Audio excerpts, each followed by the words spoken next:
अत्यंत आनंदाची बातमी आहे. आत्मा मालिक इंडिया अकॅडमीने पुन्हा एकदा बाजी मारली असून एसएसबी मुलाखतीतून कॅडेट धीरज पवार या विद्यार्थ्याची एनडीएसाठी निवड झाली आहे. धीरज पवार हे आता सैन्य दलामध्ये अधिकारी झाले असून त्यांच्या पालकांचं स्वप्न सत्यात उतरलं आहे. ग्रामीण भागातून येणाऱ्या तरुणांसाठी खऱ्या अर्थानं आत्मा मालिकमध्ये प्रगती करण्यास संधी असल्याचं पुन्हा एकदा सिद्ध झालंय. आत्मा मालिक इंडिया अकॅडमीमध्ये आदर्श दैनंदिनी, उपलब्ध भौतिक सुविधा, तज्ज्ञ मार्गदर्शक आणि सद्गुरू परमपूज्य आत्मा मालिक माऊलींचे आशीर्वाद, माननीय अध्यक्ष श्रीमान नंदकुमारजी सूर्यवंशी साहेब यांचं मार्गदर्शन यातून आज कॅडेट धीरज पवार हे एनडीएमध्ये निवडले गेले असून आत्मा मालिक संकुलासाठी ही अत्यंत अभिमानाची बाब आहे.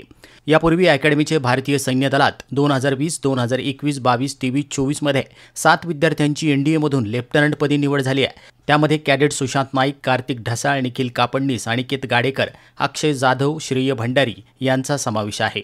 कॅडेट धीरज पवार यांचे संस्थेचे अध्यक्ष माननीय श्रीमान नंदकुमारजी सूर्यवंशी साहेब यांनी खूप खूप अभिनंदन केलं असून पुढील वाटचालीसाठी हार्दिक शुभेच्छा दिल्या आहेत. SSB training head साईनाथजी Varpe sir आणि त्यांच्या सर्व टीमचं मार्गदर्शन कॅडेट धीरज पवार यांना लाभलं असून व्यवस्थापक सुधाकरजी मलिक सर, पटेल माई मॅडम, संकुलाचे सर्व प्राचार्य यांनी देखील अभिनंदन केलं आहे. आत्मा मालिक न्यूजसाठी संपादक सागर आहिरे, कोकम ठाण.